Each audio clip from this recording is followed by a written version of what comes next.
Bon ben bonjour alors. Ça va? C'est parti? Bon alors on va commencer. Voilà, alors pour commencer, quand même que je vous dise un truc important.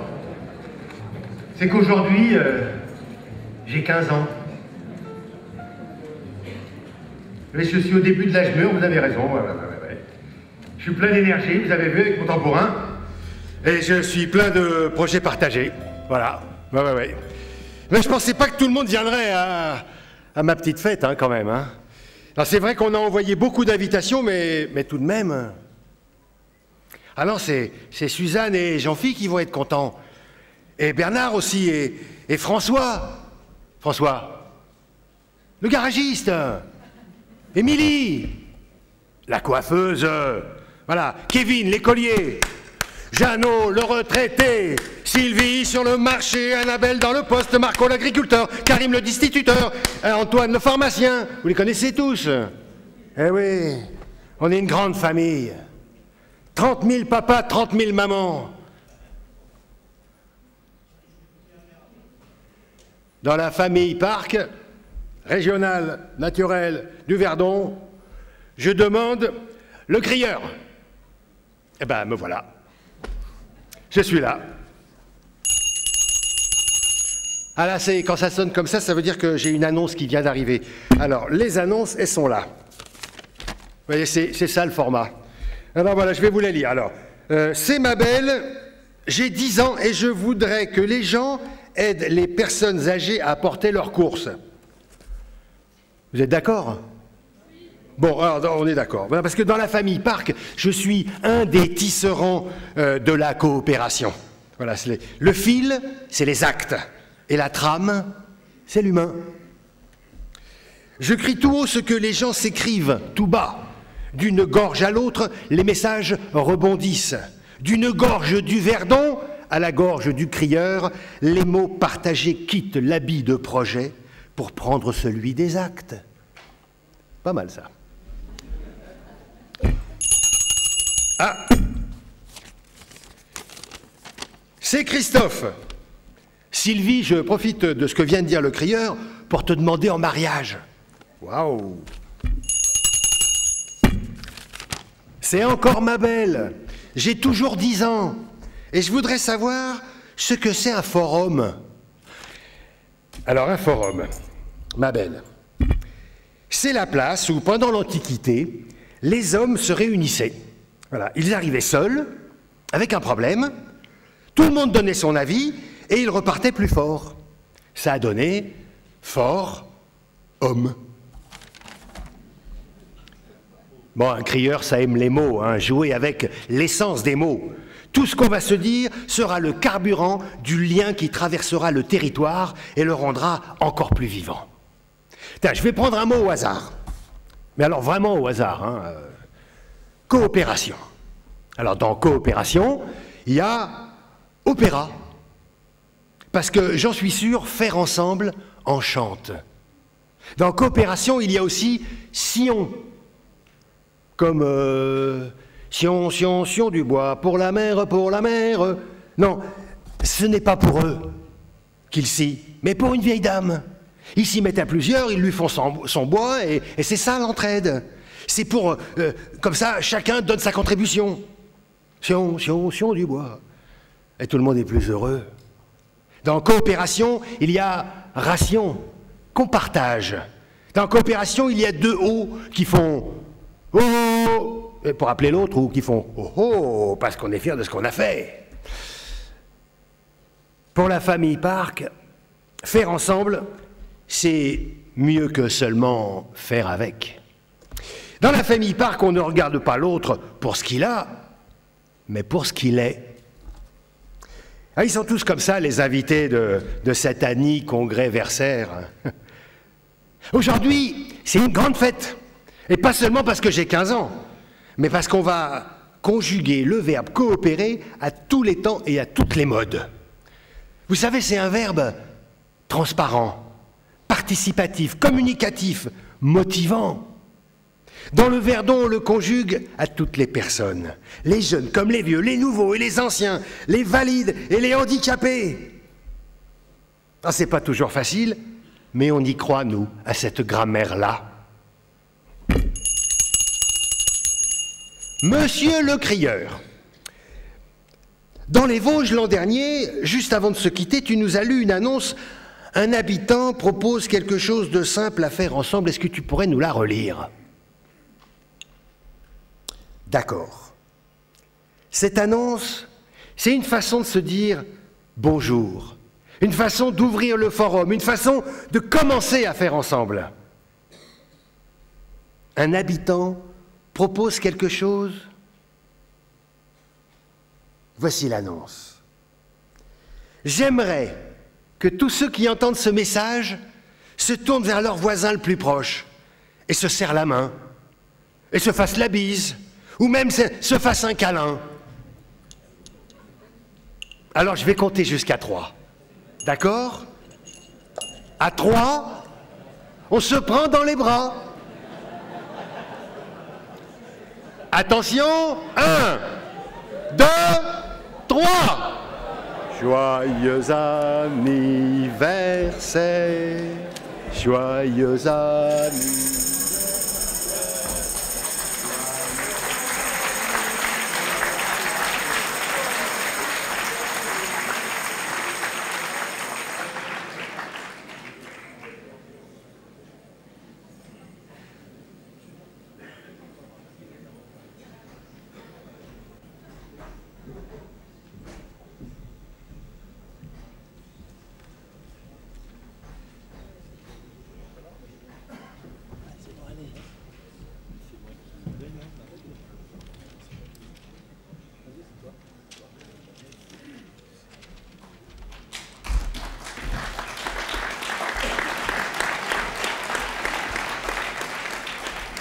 Merci. D'abord, je ne serais pas vraiment resté assez longtemps et c'est vraiment difficile de passer après le crieur. Mais bon, je vais essayer de faire quelque chose.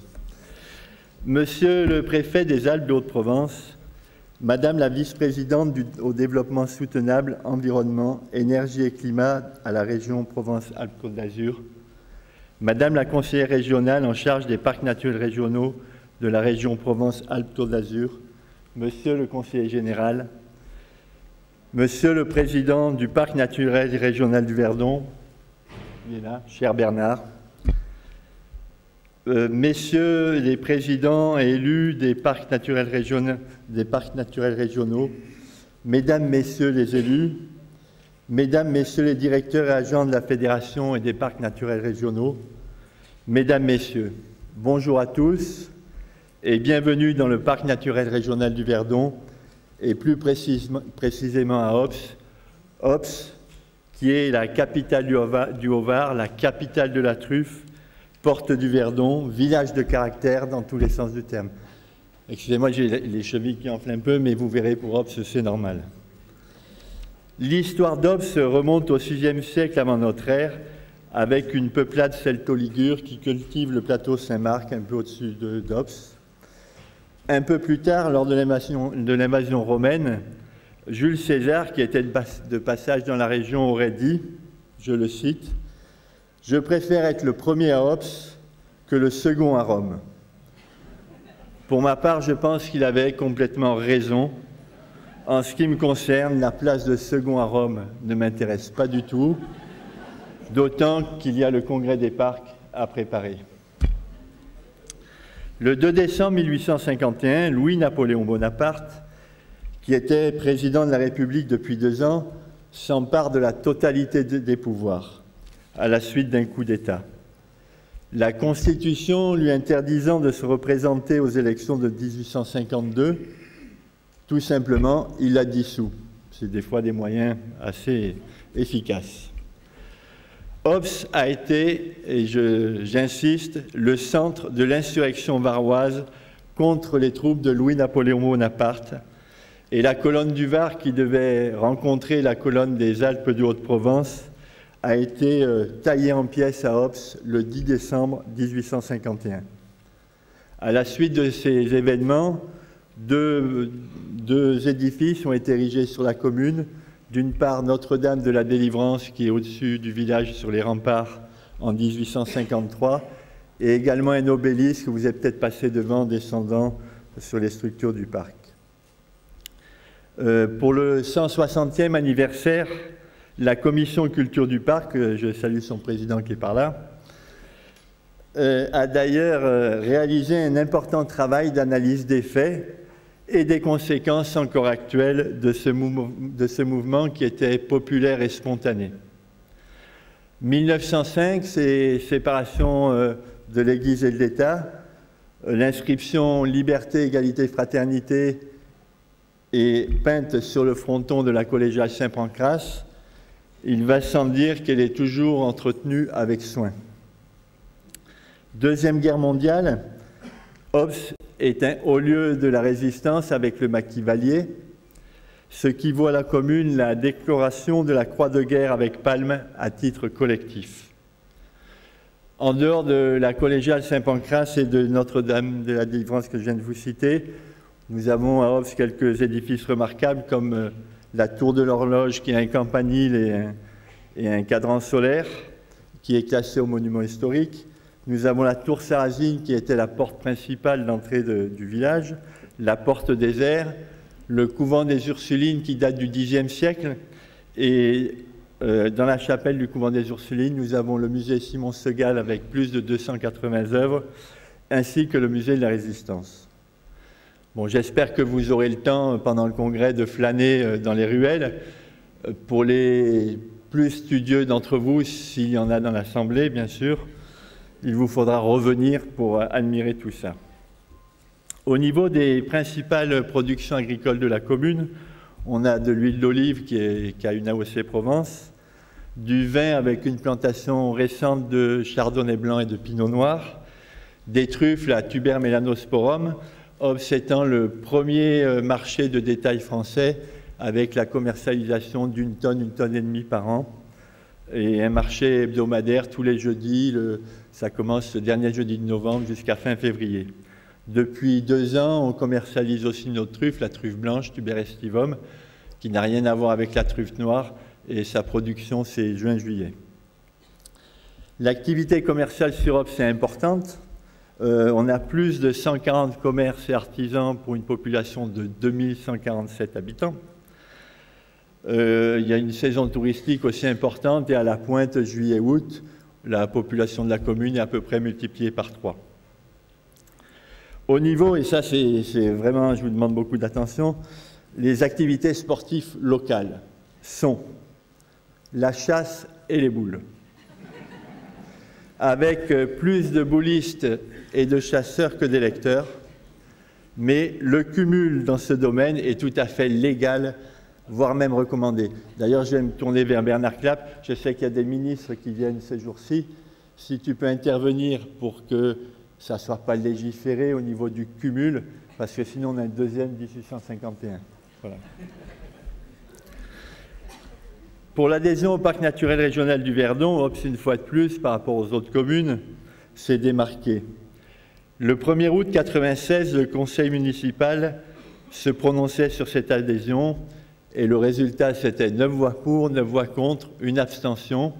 La voix du maire étant prépondérante et celui-ci ayant voté contre, Obs ne rentrait pas dans le parc.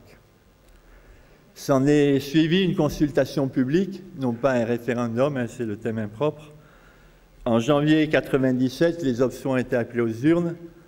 Ils ont voté et le oui l'a emporté de 37 voix. Voilà, ça a été difficile, mais le oui l'a emporté.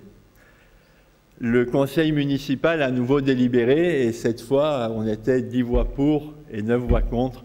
Donc, Obs est rentré dans le parc.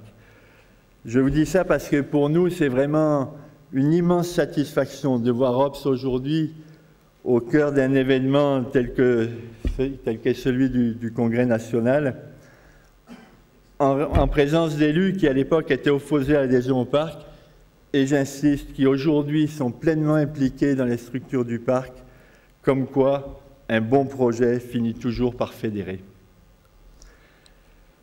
Je voudrais, maintenant c'est tous les remerciements, hein. Je voudrais remercier très sincèrement Bernard Clapp, merci Bernard, notre président, qui a œuvré pour que le Congrès national se déroule dans le Verdon. Je remercie aussi le bureau, le comité syndical qui ont validé le choix du Haut-Var et d'Obs aussi, sans oublier bien sûr nos collègues des Alpes de Haute-Provence, Moustier et Quinson, qui sont impliqués dans le Congrès. Je remercie le Conseil général du Var pour son implication, merci Pierre, particulièrement les services techniques qui se sont montrés très réactifs et très efficaces. Pierre, c'est un service de proximité indispensable pour nos territoires. Je remercie également le Conseil général des Alpes de Haute-Provence, la Chambre de commerce et d'industrie du Var, EDF, la SCP, la Société du Canal de Provence et le Crédit Agricole pour leur partenariat. Je remercie bien sûr et surtout le Conseil régional qui, grâce à des orientations politiques très claires, soutient les parcs naturels régionaux tout au long de l'année, merci, et fait un effort plus que considérable pour le Congrès. Je remercie la direction du parc du Verdon et toute son équipe sympathique qui squatte Obs dans la bonne humeur depuis quelque temps pour la qualité du travail fourni. Alors un message à l'équipe du parc du Verdon: les vacances varoises, c'est bientôt fini. À la fin de la semaine, vous remballez tout et vous partez à Moustier. Désolé, hein, mais les vacances sont une fin. Surtout que c'était vraiment des vacances pour vous.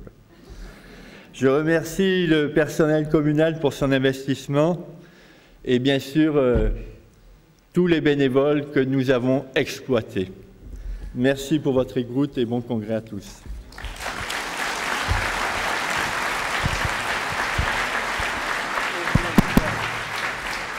Bien, merci Monsieur le maire. Je crois que si nous avons bien fait de venir dans le Verdon, Bernard, tu as bien choisi la commune d'accueil. Je te cède la parole. Merci. Monsieur le préfet des Alpes de votre province, merci de votre présence. Mesdames et messieurs les élus, conseillers régionaux, mesdames et messieurs les conseillers généraux, monsieur le maire d'Obs, cher Antoine, merci particulièrement de ton accueil. Mesdames et messieurs les maires, chers collègues, mesdames et messieurs les présidents des chambres consulaires, mesdames et messieurs, chers partenaires, c'est qu'avec une grande fierté et beaucoup d'émotion et un immense plaisir qu'en tant que président du parc naturel régional du Verdon, je vous souhaite la bienvenue à Obs et dans le cadre de ce congrès, mettre l'honneur du vivre ensemble, le faire ensemble, l'intelligence de la co-construction. Comme vous allez pouvoir le découvrir pendant ces 3 jours, le Verdon est un territoire de caractère, à la jonction entre Alpes et Provence. Il a toujours été un territoire de mélange et de rencontre de 2 mondes géologiques, rencontre de milieux montagnards et méditerranéens.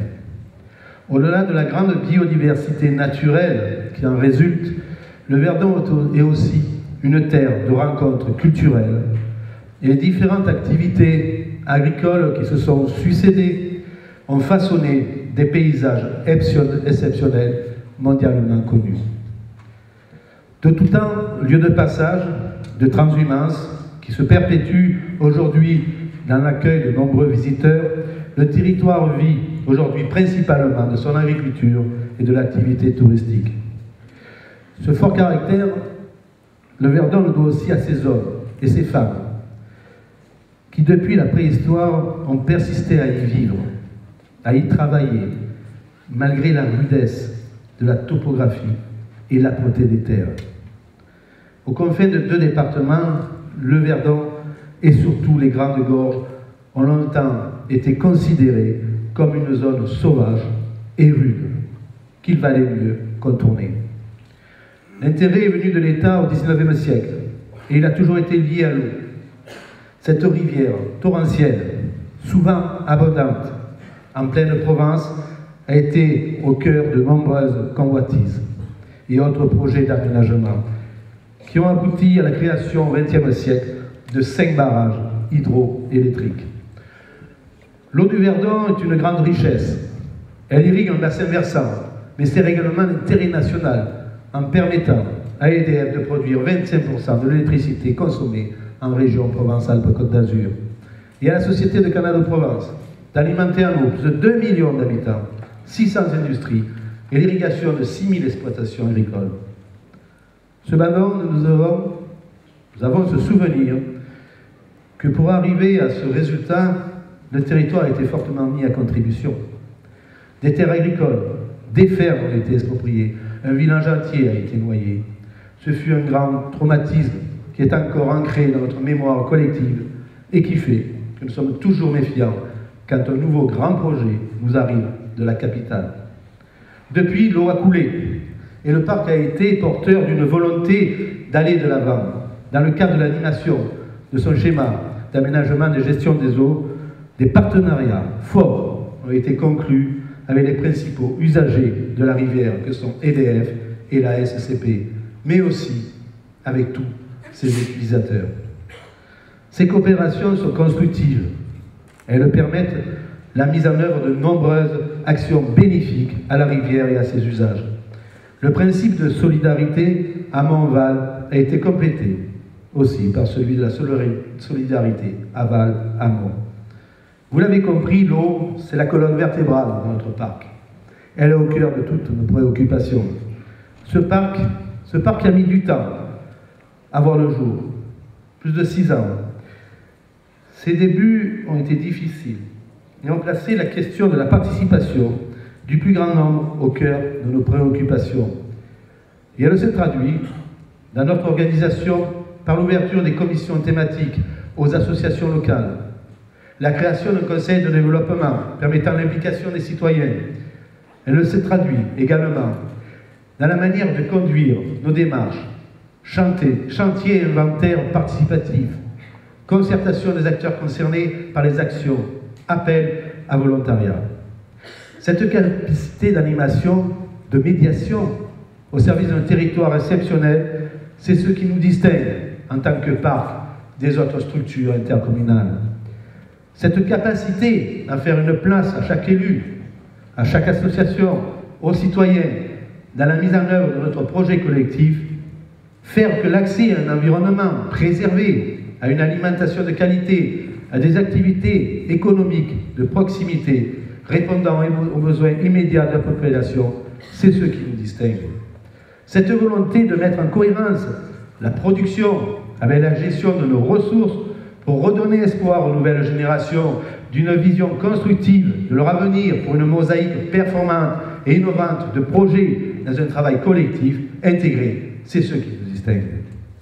Garantir une vie sociale, équitable pour tous, et qu'elle ne soit pas réservée à une élite, c'est ce qui nous distingue, nous les parcs. Pour tout cela, je suis heureux que le Verdon ait été choisi pour accueillir le congrès 2012. Et je suis satisfait que le thème de la coopération ait été retenu en cette année mondiale des coopératives. C'est en respectant ce fil conducteur que nous avons préparé ce congrès depuis près d'1 an. De nombreux acteurs de ce territoire ont participé à cet événement et je tiens à les remercier vivement. Tout d'abord, je tiens à remercier les élus de la commune d'Ops, son maire Antoine, bien sûr, les associations et les habitants, ainsi que tous les services techniques de sa commune. Les maires et les offices de tourisme des 8 communes accueillantes, Moustier-Sainte-Marie, Quinson, Aiguilles, Les Salles-sur-Adon, Moissac-Bellevue, Régus, Bedouin et bien entendu Ops. Les communes et intercommunalités du Verdon qui ont mis leur matériel à disposition et leur agent. Les professeurs et élèves du lycée hôtelier Léon Blum de Draguignan qui participent à l'accueil et au service de restauration. Les producteurs, les restaurateurs locaux qui ont fourni tous les repas et leurs produits de qualité, en tout cas qui vont vous les fournir. Vous avez déjà goûté le méchoui et tout vient du territoire.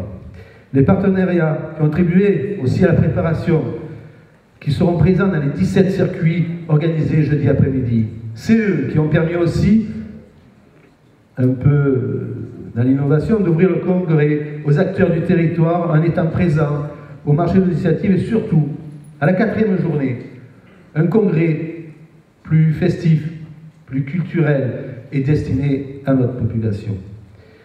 Je voudrais remercier aussi les partenaires financiers, le conseil régional, principal partenaire, et son président, Michel Vauzel, le conseil général du Var, le conseil général des Alpes de Haute-Provence, la chambre de commerce et d'industrie du Var, le Crédit Agricole, et aussi EDF et la SCP qui nous ont apporté un soutien important à l'organisation de ce congrès.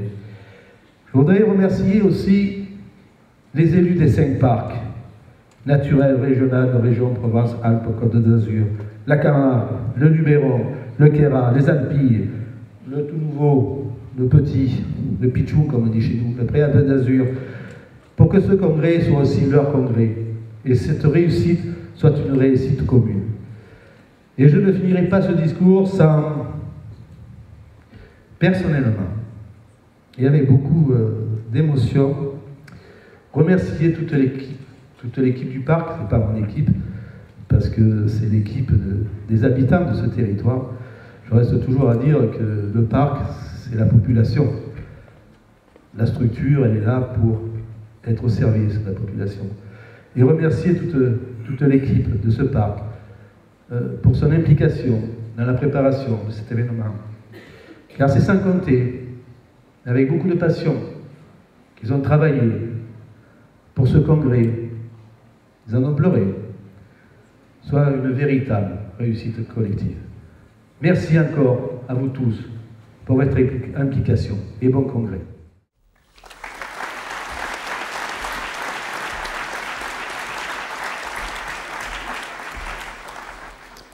Bien, merci, cher Président, cher Bernard, de ton accueil et de tes propos chaleureux.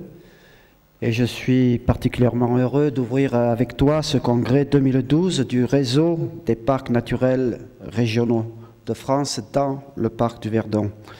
Je suis très heureux de vous accueillir, d'accueillir ici les élus et techniciens des parcs, ainsi que nos partenaires et tous nos amis, d'accueillir Monsieur le Préfet des Alpes-Haute-Provence qui vient en voisin, ce n'est pas son département. Merci Monsieur le Préfet d'être là. Nous avons choisi cette année comme thème de notre congrès « Projet partagé, territoire vivant ». C'est un thème passionnant qui devrait démontrer dès cet après-midi le défi que nous avons pour remplir les missions qui sont les nôtres. Demain, ce sont les ateliers, les circuits de découverte associés, mais aussi une assemblée générale particulière, puisque nous allons créer un fonds de dotation, l'équivalent d'une fondation simplifiée qui permettra à nos parcs de bénéficier du mécénat privé. Vendredi, ce sera le compte-rendu des ateliers, l'adoption d'une déclaration solennelle, ça c'est nouveau, et les discours de clôture de 2 ministres. Ce n'est pas si courant. Et bien sûr, au cours des 2 soirées, des moments de convivialité, sans oublier le marché aux initiatives. Et comme l'a dit Bernard, cette année, le congrès se prolongera samedi par une journée de rencontre avec les habitants du Verdon. C'est une excellente initiative du parc. Je vous remercie de votre présence nombreuse et me réjouis de tenir ce congrès avec vous. Bon congrès à toutes et bon congrès à tous. Et j'invite Pierre Lambert, représentant du Conseil général du Var, de bien vouloir intervenir. C'est à vous, monsieur.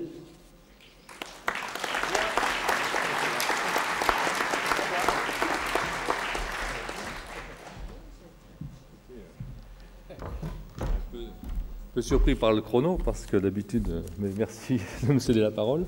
Écoutez, bonjour à tous. Alors, Monsieur le Préfet des Alpes de Haute-Provence, Monsieur le Président de la Fédération des Parcs, Monsieur le Président du Parc naturel régional du Verdon, je peux dire cher Bernard, Mesdames, Messieurs les élus locaux, les élus des parcs régionaux, Monsieur le maire, je pense que je peux dire cher Antoine.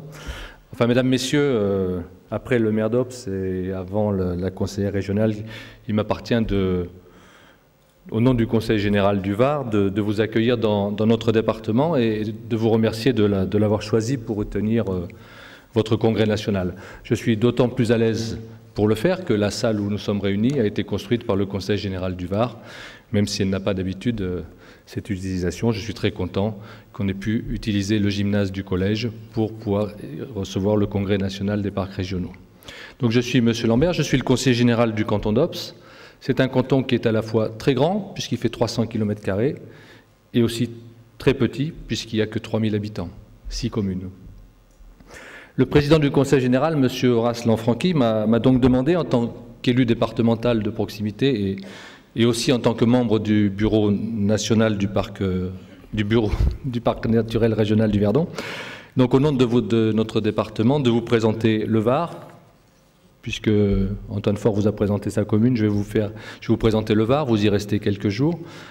C'est l'un des 101 plus beaux départements de France. Il fait à peu près, on va dire ça, je crois qu'on en est à 101. Il fait 100 km dans un sens et 60 dans l'autre. Et ici, vous êtes à peu près à 60 km de la mer, il faut le savoir. Qu'est-ce qui caractérise le département du Var? D'abord une géologie très variée et surtout une biodiversité exceptionnelle, et ça je tiens à le souligner parce que le Var est un des départements qui possède la plus grande biodiversité en France. Il fait 1 million d'habitants, donc c'est-à-dire à peu près 150 habitants au kilomètre carré. Vous voyez que le Var est en moyenne 15 fois plus peuplé que le canton d'Ops.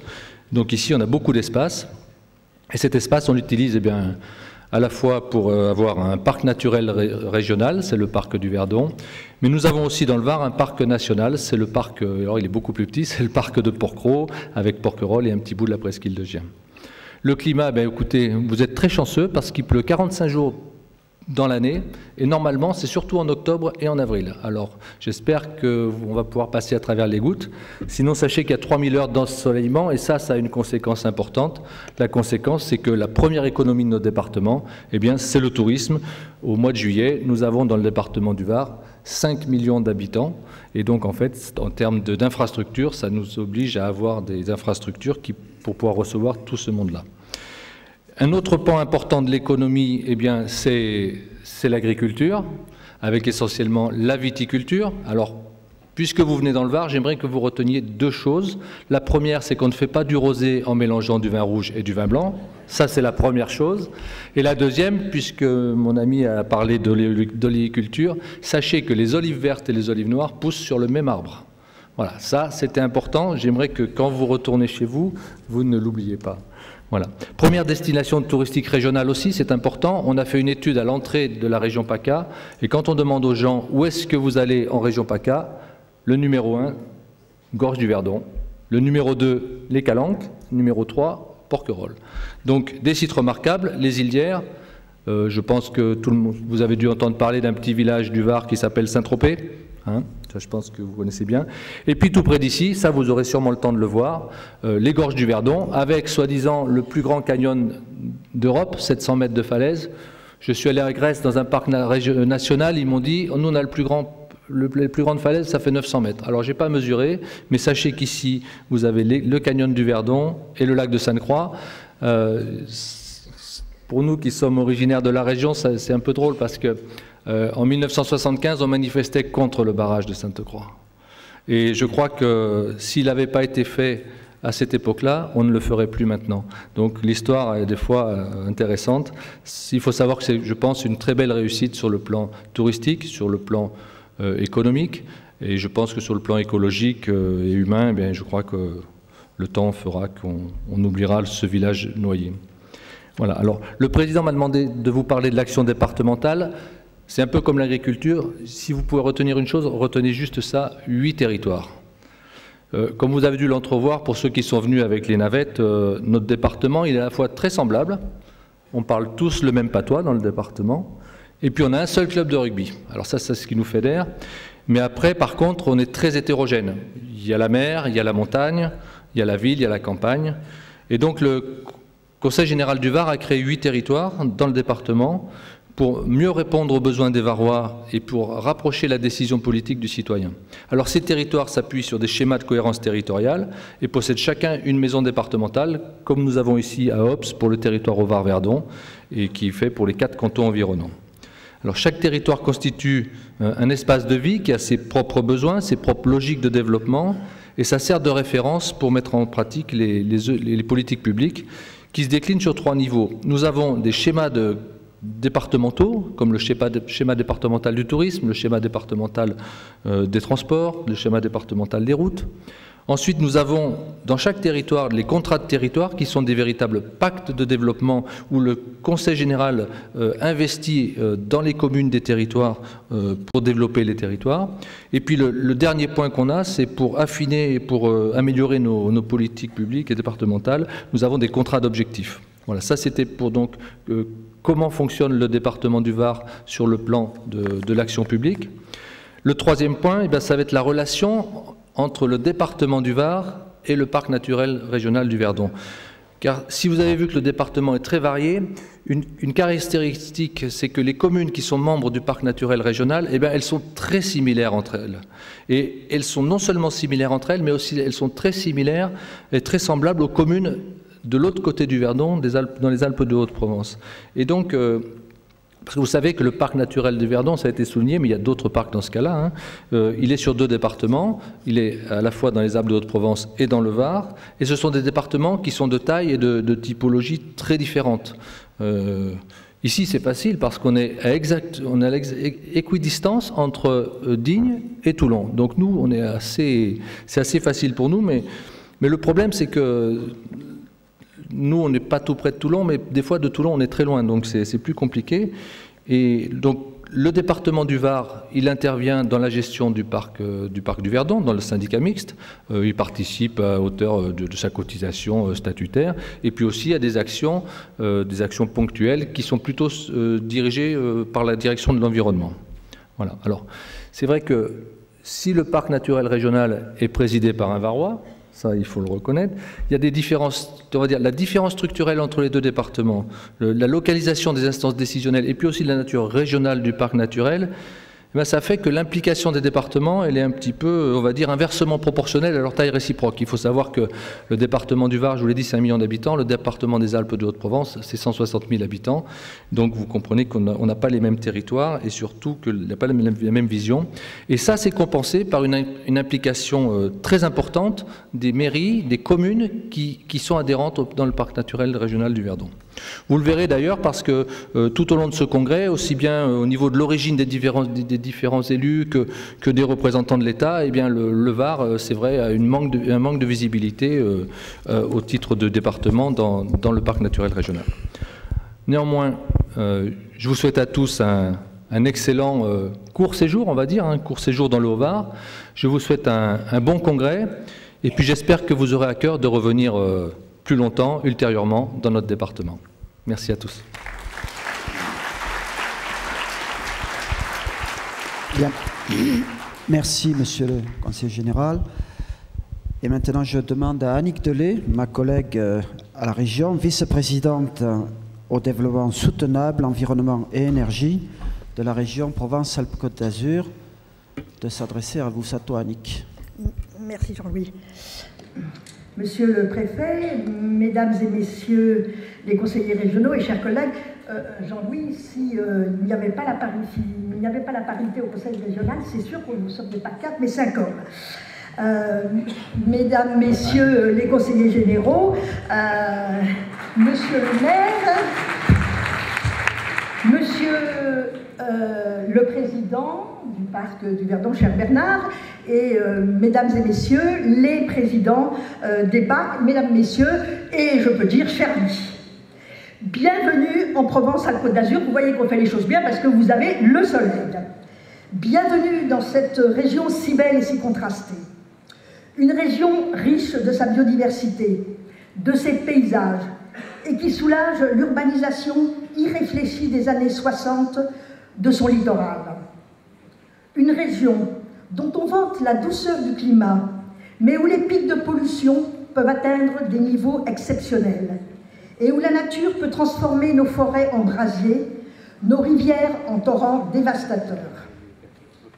Une région où il fait bon vivre, mais où les inégalités sociales et territoriales se creusent, avec tout ce que cela peut avoir comme conséquence en termes de liens sociaux, de délinquance et des populations qui, lors des dernières consultations électorales, se sont massivement réfugiées dans le repli et le rejet.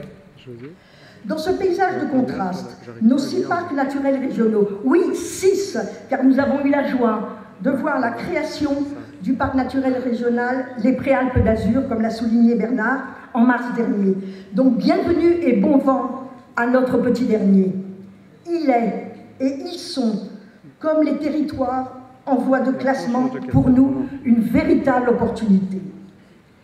Celle de ne pas reproduire les erreurs du passé, celle de réconcilier l'urbain et le rural, de recréer des continuités écologiques, de recréer de nouvelles solidarités locales, de construire un modèle de développement alternatif, de lier nos politiques publiques trop souvent définies de manière sectorielle, bref, d'inventer une nouvelle vie qui, à n'en pas douter, s'invente ici.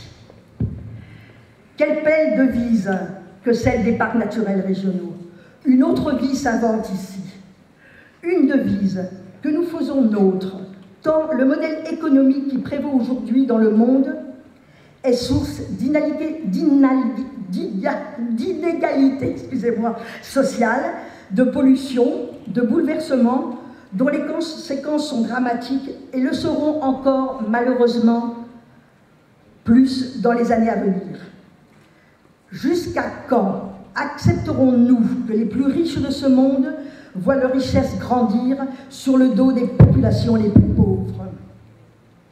Bien sûr, les parcs naturels régionaux ne sauveront pas le monde ni les régions, mais parce qu'ils sont en avance sur la manière de concilier l'économie et l'environnement et domaine social, parce qu'ils ont été précurseurs dans la manière d'associer les habitants dans la vie de leur territoire, ils ont une responsabilité particulière, celle de prouver par l'exemple que cet autre monde, plus sobre, plus juste, plus solidaire, est possible. Ils ont un rôle majeur à jouer dans la transition écologique et dans la transition énergétique dans lequel le gouvernement est engagé et qui doit être notre feuille de route à nous tous. Demain, tous les parcs doivent prouver qu'on peut produire localement toute l'énergie qui est consommée sur leur territoire. Ils ont aussi un rôle majeur en montrant que l'on peut, en urbanisant intelligemment, réconcilier aménagement et qualité de vie. Qu'avec des matériaux naturels, dont on voit qu'ils retrouvent une certaine modernité, dans notre région, par exemple, la paille, de lavande ou de riz, construire les maisons de demain qui soient écologiques et sobres sur le plan énergétique, sans que cela coûte une véritable petite fortune, comme certains le laissent entendre. Qu'on peut produire localement, avec nos propres ressources, ces produits alimentaires de qualité qui nous sont nécessaires pour rester en bonne santé. Qu'on peut, dans des zones protégées et attractives, créer des logements accessibles aux familles les plus modestes. Qu'on peut, par le lien social, briser les préjugés, les peurs et construire une société plus solidaire et respectueuse des différences.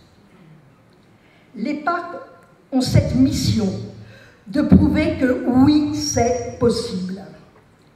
Cela demande évidemment de la volonté et souvent du courage politique pour bousculer les habitudes établies. Mais c'est là la raison d'être des parcs. Innover, innover toujours et innover encore pour conserver toujours cette longueur d'avance. En bonne intelligence avec les autres structures de territoire, pays, agglomérations, dont les périmètres se chevauchent ici, pour éviter les déperditions d'énergie et d'argent public. Les parcs doivent être à la hauteur de leur ambition. À nous, les partenaires, États, régions, départements, Europe, de savoir les accompagner. À nous de mettre en cohérence nos politiques publiques, d'ajuster nos niveaux d'accompagnement en fonction d'objectifs politiques et non pas sur la base de cadres administratifs ou techniques préétablis qui enlèvent toute capacité d'appréciation. À nous de préserver le cadre légal qui permet, par la contractualisation entre régions et parcs, d'accompagner la mise en œuvre de stratégies de développement intégrées construites avec les habitants. Demain, le gouvernement proposera une nouvelle loi de décentralisation. Nous y attachons une importance toute particulière. Et c'est justement parce qu'il rencontre ce jour la ministre chargée de la décentralisation, Maryse Lebranchu, que notre président Michel Vauzel n'a pu être là et qu'il m'a demandé de représenter la région.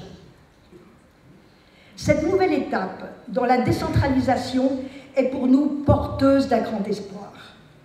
Celui de rapprocher les citoyens des décisions qui les concernent au quotidien.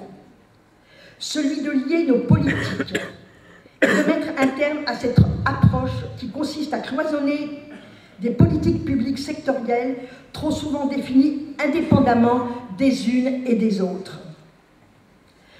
Nous n'avons plus le temps des querelles de paroisse ou de clocher. Nous devons lier nos approches économiques, sociales, environnementales, énergétiques, pour qu'enfin le développement soutenable devienne autre chose qu'un concept ou qu'un slogan dont beaucoup usent ou même abusent. C'est au niveau du projet, de l'action, que ces dimensions doivent être intégrées. La gouvernance, ou plus simplement, le décider ensemble pour mieux faire et vivre ensemble. C'est le thème de ce congrès et c'est aussi le cœur de l'action régionale. Prendre le temps de l'échange, associer tous ceux qui sont concernés à la définition d'un projet commun. Pour certains, ça peut paraître une perte de temps. Pour nous, c'est la condition de réussite d'un projet. Pendant 3 jours, vous allez partir à la découverte de ce territoire. Vous allez y rencontrer des gens qui y vivent et qui y travaillent. Des gens attachés à leur terre, à leur culture, quand bien même ils se sont installés depuis quelques années. Une culture ouverte sur l'autre, riche de ses différences, de ses brassages ancestraux.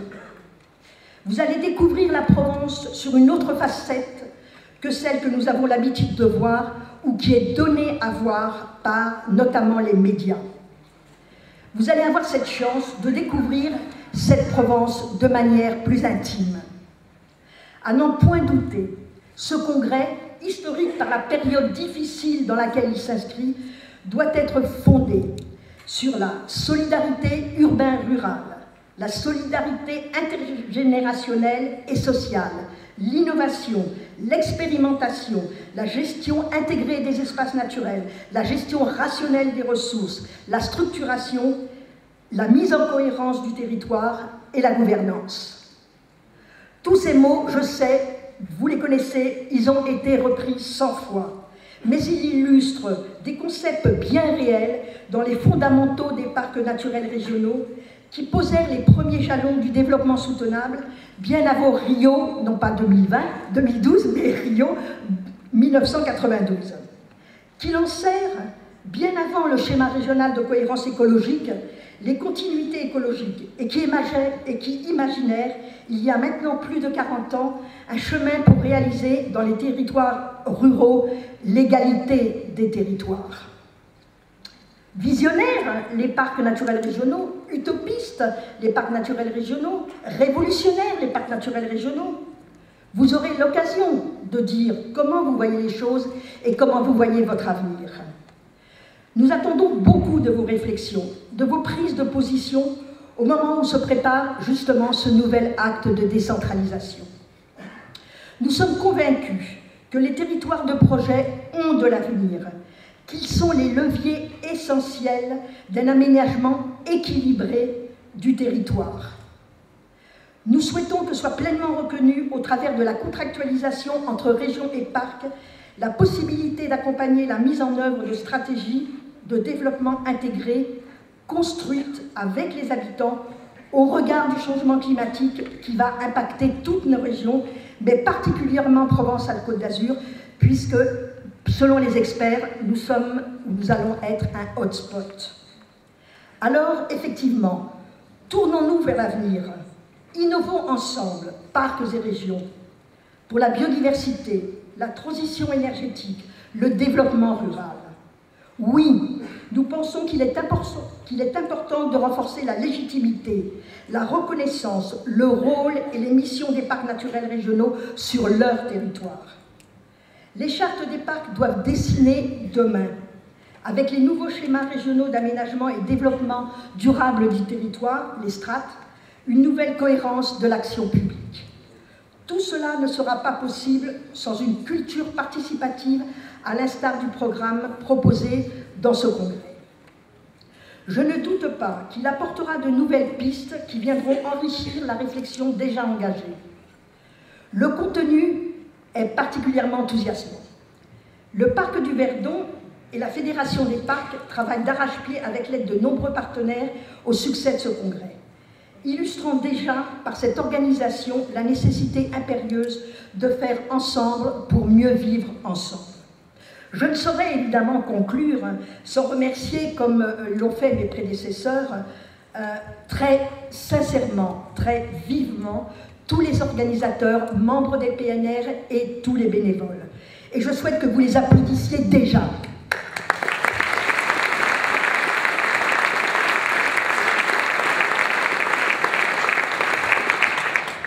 Et je vous souhaite à vous tous, mais à nous tous, puisque je vais rester les 3 jours, une qualité de travaux à la hauteur, justement, à la hauteur de cette organisation que vous venez d'applaudir. Excellent congrès à vous toutes et tous.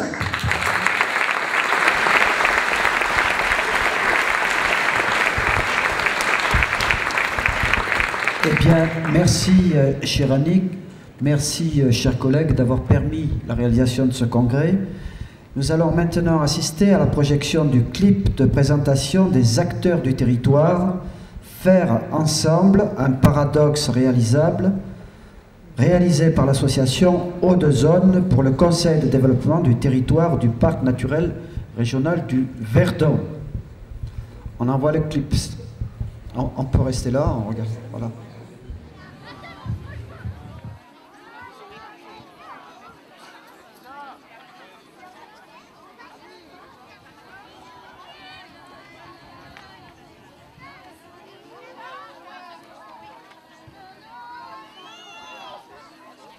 Le faire ensemble est indispensable, mais il est très dur de faire ensemble.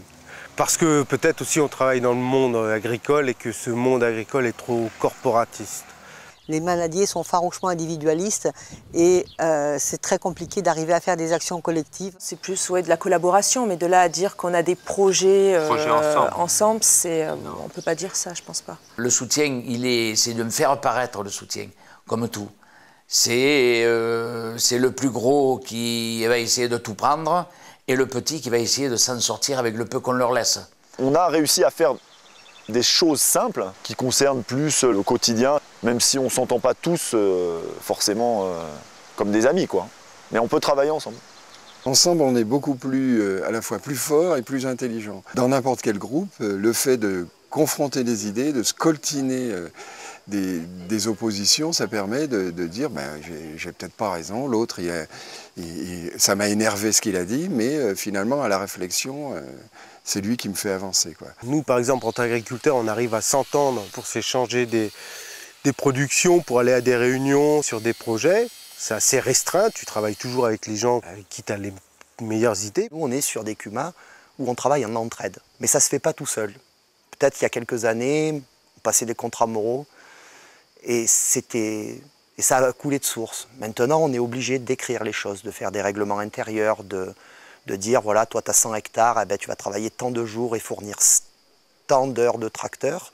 Alors, un des très bons exemples de vivre ensemble en Camargue, c'est le rôle dans les manades des gardiens amateurs, qui sont des cavaliers qui ont une autre profession, bien entendu.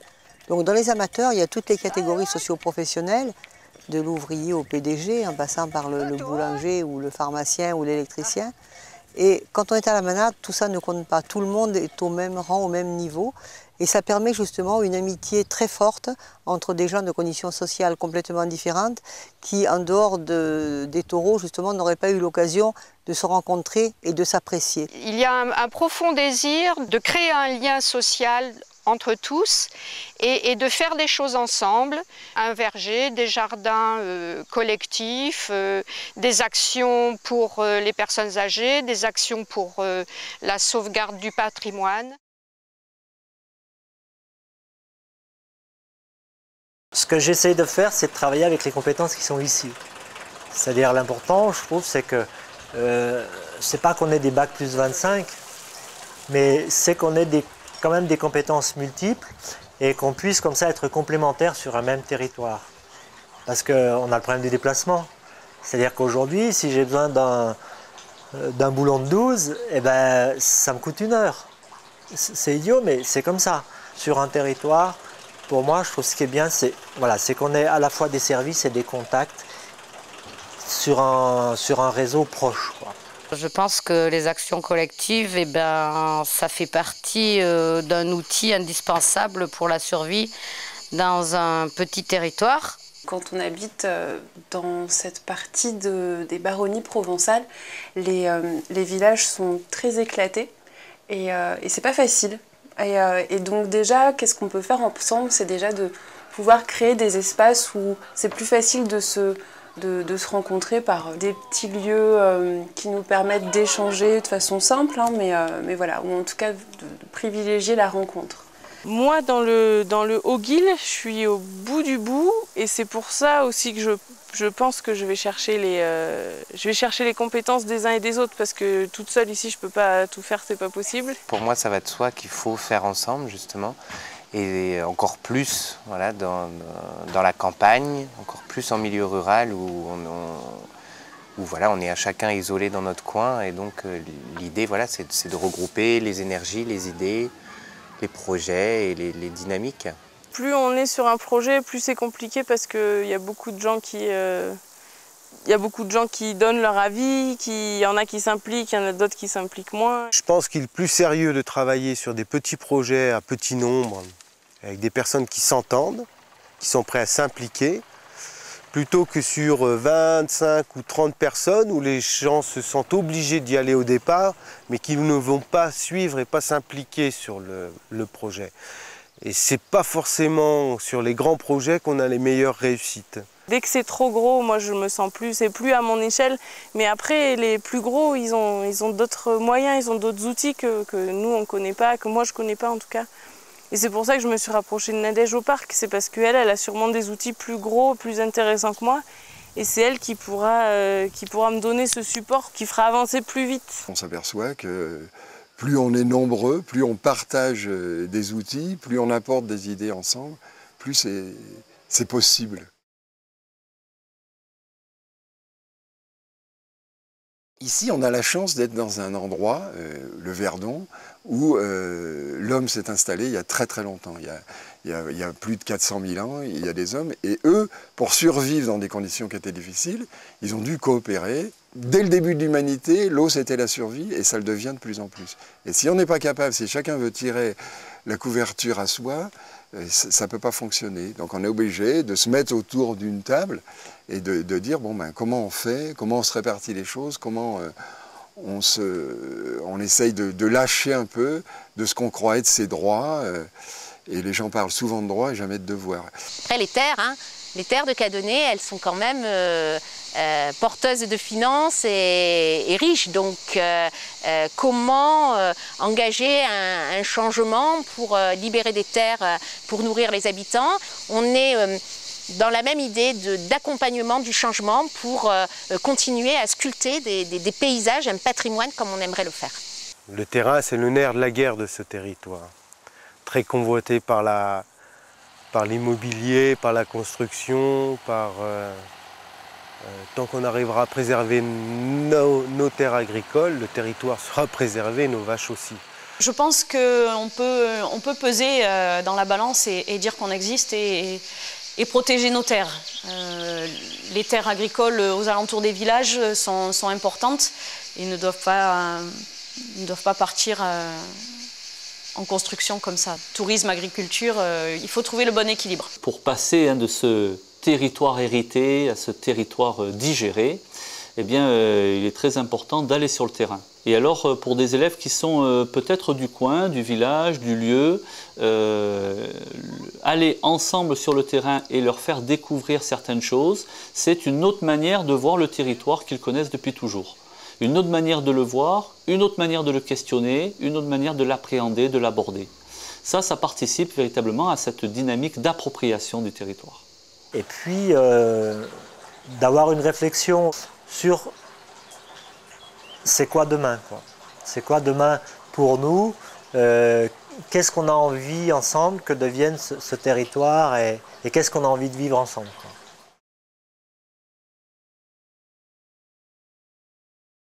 C'est vrai que quelque part, on peut dire pourquoi vous n'y allez pas, vous, à mobiliser les habitants. Je pense qu'il faut une impulsion et cette impulsion, il faut une légitimité pour pouvoir effectuer cette impulsion.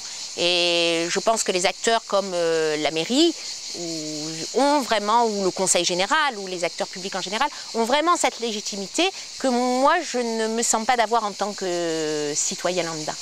Pour que ça soit reconnu et que ça ait vraiment de l'effet, j'ai l'impression qu'il faut toujours passer par ce côté institutionnel qui, comme je vous le disais tout à l'heure, nous on lance une petite idée en tant qu'habitants et hop, ça va aller se ranger dans une case d'une plus grosse institution comme le parc ou comme la Comcom ou comme les offices du tourisme et qui eux vont la traiter un petit peu à leur sauce. Donc notre petite idée de terrain qui prend des fois 3 mots et qui est concrète, elle va toujours un petit peu se perdre dans les cases toutes préfaites des institutions et où on s'y retrouve pas forcément. Et après, ça va revenir vers nous, mais en un projet abouti, mais différent forcément de ce que nous on voulait à la base. Actuellement, ils le savent, il y a une mutation qui est en train de s'accomplir. Il y a de plus en plus de gens qui viennent de l'extérieur, des étrangères, comme on dit.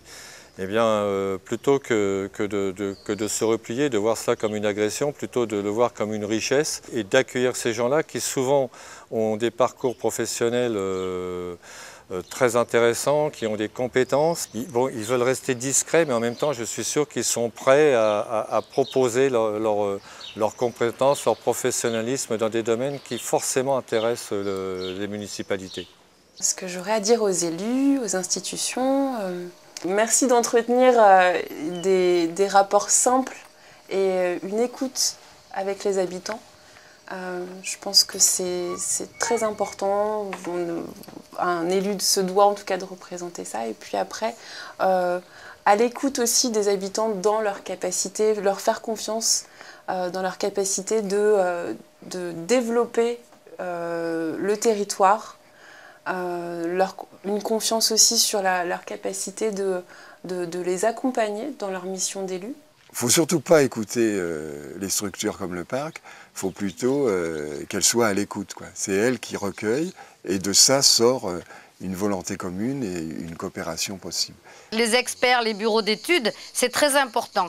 Mais il faut qu'ils soient très très forts parce que il ne faut pas qu'ils arrivent avec des idées toutes prêtes et il faut vraiment qu'ils soient à l'écoute parce que les gens, même le facteur, n'importe lequel des acteurs, il a des idées et ces idées, il faudrait faire un grand brainstorming parce qu'il y a beaucoup de choses qui en sortiraient. Ces structures locales qui ont, pour moi, qui ont un rôle d'être un lieu de rencontre. Voilà. C'est pas à elles de décider pour une population, c'est pas à elles de dire ce qu'il faut faire, parce qu'en fait, toute l'inventivité, toute l'imagination, tout ce qui fait avancer un territoire, ça vient des gens. Eh ben, je dirais aux élus, essayez de ne plus vous tirer dans les pattes, rassemblez-vous, essayez d'être cohérents les uns et les autres. Et si chacun prenait ses compétences et allait au bout tout en informant les autres, eh ben, tout irait bien. Mais n'oubliez pas que nous, on a des idées, les habitants, on a des projets et on est grandement intelligents aussi et on peut être très actifs.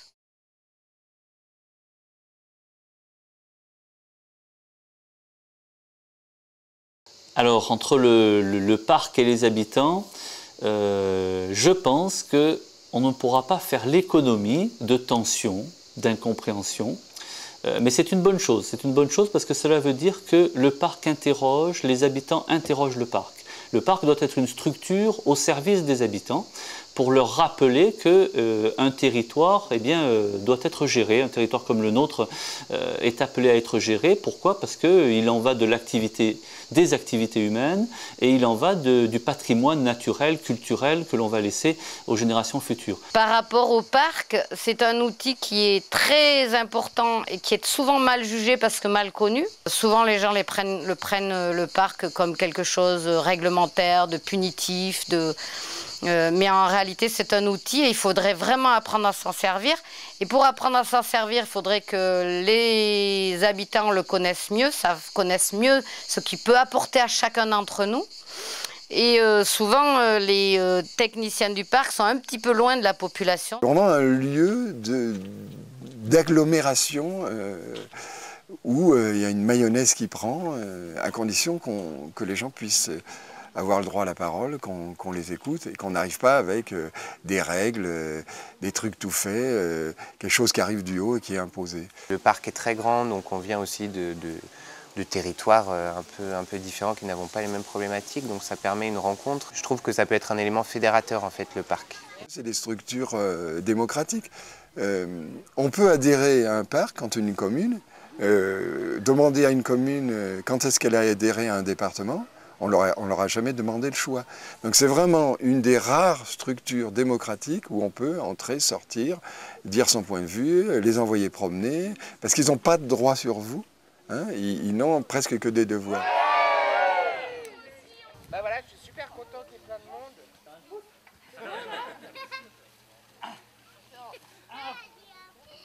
La parole a été très riche et amène donc des sujets de débat sur le comment vivre ensemble, le comment faire ensemble dans les périodes difficiles que nous traversons.